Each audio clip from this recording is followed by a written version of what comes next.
بسم اللہ الرحمن الرحیم۔ ہم نے جو ہے وہ کل 3 اشعار حمد کے پہلے 3 اشعار پڑھ لیے تھے۔ آج ہم چوتھا شعر دیکھیں گے۔ سراپا معصیت میں ہوں، سراپا مغفرت وہ ہے، خطا کوشی روش میری، خطا کوشی ہے کام اس کا۔ سراپا مکمل، سر سے لے کر پاؤں تک۔ معصیت گناہ کو کہتے ہیں، گناہ مغفرت بخشش معافی، خطا کوشی خطا کرنا غلطی کرنا، روش انداز خطا پوشی گناہوں پر پردہ ڈالنا۔ مفہوم اس کا دیکھیں، میں سراپا معصیت ہوں، وہ سراپا مغفرت ہے، میری روش غلطی کرنا ہے اور اس کا کام خطا کوشی کرنا ہے کہ میں غلطی کرتا ہوں اور اس کا کام جو ہے وہ مجھے معاف کر دینا ہے۔ مولانا ظفر علی خان اس میں اپنی مغفرت مانگتے ہیں۔ وہ کہتے ہیں کہ اے خدا، میں انسان ہوں، میری سرشت میں غلطیاں کرنا اور گناہ کرنا شامل ہے۔ اس دنیا میں کوئی انسان ماں سوائے پیغمبروں کے خطا سے خالی نہیں ہے، اس لیے تو میری خطا کو معاف کر دے، کیونکہ غلطیوں کو معاف کرنا تیرا کام ہے اور تو غفور الرحیم ہے۔ شاعر نے گناہگار ہونے کے باوجود اس بات کی امید لگائی ہے کہ اللہ رب العزت کرم کرنے والا اور بخشنے والا ہے، اور وہ یقیناً میرے گناہوں کو بخش دے گا اور جہنم کی آگ سے جو ہے وہ مجھے نجات دلا دے گا۔ اس میں کوئی شک نہیں کہ اللہ تعالیٰ کی ذات کے علاوہ کوئی ایسا نہیں کر سکتا۔ شاعر اپنے گناہوں کا اعتراف کرتا ہے، توبہ کرتا ہے، کیونکہ توبہ کا دروازہ جو ہے وہ ہمیشہ کھلا ہے، تو وہ اللہ تعالیٰ سے توبہ کرتا ہے کہ یہ تمام صفات اور خصوصیات جو ہیں وہ معاف کرنے کی اور بخشنے کی یہ اللہ تعالیٰ کی ہیں، انسان کے پاس کچھ نہیں ہے۔ انسان کی تو فطرت میں شامل ہے کہ وہ گناہ کرتا ہے اور گناہ کرتا چلا جاتا ہے اس امید پہ کہ اللہ تعالیٰ کی ذات جو ہے وہ ہمیں معاف کر دے گی۔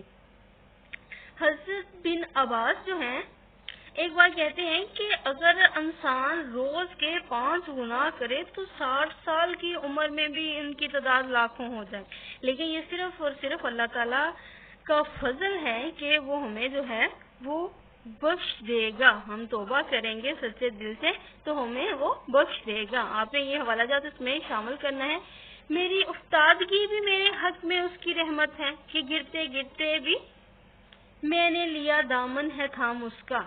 افتادگی، بے بسی، عاجزی، رحمت، مہربانی، شفقت، دامن تھامنا، سہارا چاہنا۔ میرے حق میں میری افتادگی بھی اس کی رحمت ثابت ہوئی، کیونکہ میں نے گرتے گرتے بھی اس کے دامن کو تھام لیا۔ انسان کو اللہ تعالیٰ نے جو ہے وہ اپنا خلیفہ بنا کر بھیجا ہے، اسے بے شمار نعمتوں سے نوازا ہے، لیکن اپنے بندوں کو آزمانے کے لیے مشکلات بھی اللہ تعالیٰ نے جو ہیں وہ پیدا کی ہیں۔ شاعر نے ان مصائب کا ذکر کیا ہے کہ میں نے جب بھی ٹھوکر کھائی ہے وہ بھی میرے لیے کامیابی کا زینہ بنا ہے، کیونکہ مصائب انسان کو پریشان کرنے کے لیے نہیں بلکہ جو ہے بیدار کرنے کے لیے ہوتے ہیں۔ اس لیے میں اپنی بے بسی کو بھی خدا کی رحمت سمجھتا ہوں۔ حضرت علی علیہ السلام کا قول ہے کہ میں نے خدا کو اپنی ناکامیوں سے پہچانا ہے، وہ بڑا غفور الرحیم ہے۔ جب بھی کبھی کوئی مشکل پیش آئی، وہی ایک گھر جو ہے وہ ایسا نظر آیا جس سے امید کی کرن نظر آئی کہ گرتے گرتے ہمیشہ اسی کا دامن جو ہے وہ تھاما ہے، اسی نے حوصلہ دیا ہے۔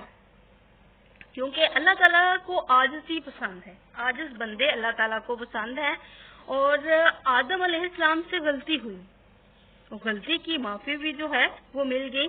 اسی عاجزی کی طرف جو ہے وہ شاعر نے اشارہ کیا ہے۔ ابلیس نے جب غلطی کی تو وہ اس غلطی پر اکڑ گیا، اس نے معافی نہیں مانگی، اس وجہ سے جو ہے وہ آج تک اس کی سزا بھگت رہا ہے۔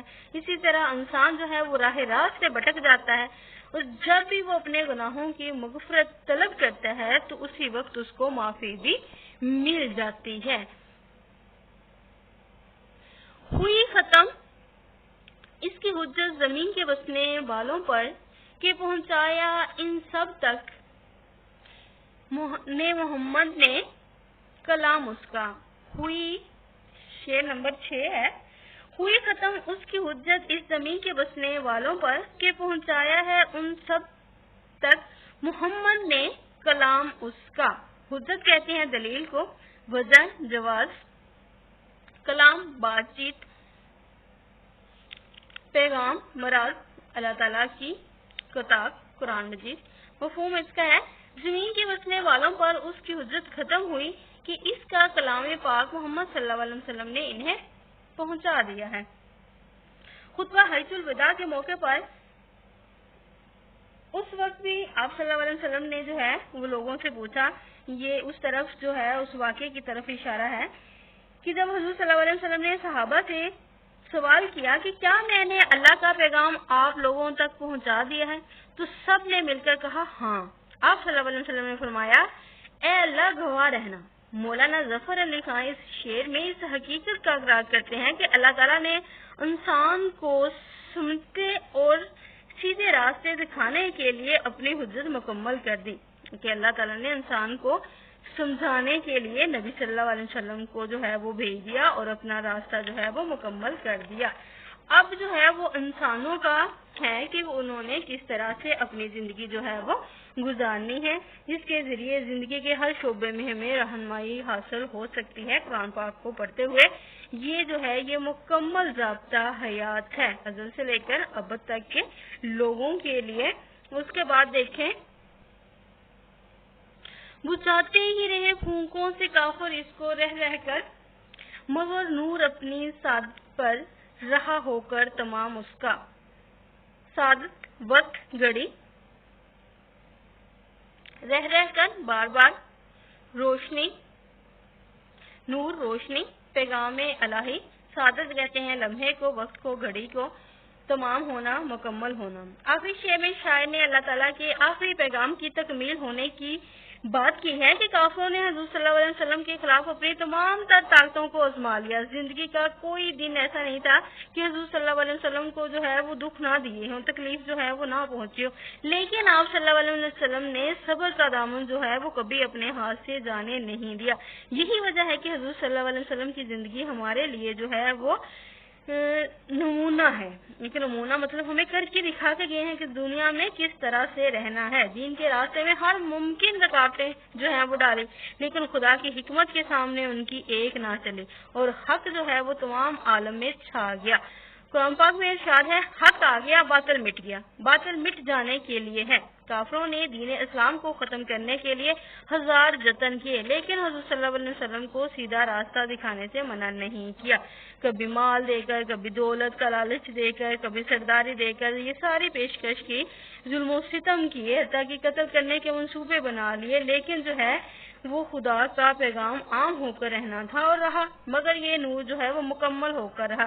خدا کی خدائی کے سامنے جو ہے وہ کون اکڑ سکتا ہے؟ کوئی بھی نہیں۔ فرعون، نمرود جیسے لوگ جو ہیں وہ بچ نہیں سکے، تو باقی اور کون بچے گا؟ کیونکہ اس دین کی حفاظت کا ذمہ جو ہے وہ اللہ تعالیٰ کی ذات نے خود لیا ہے۔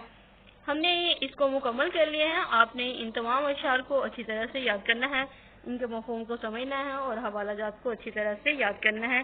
اللہ حافظ۔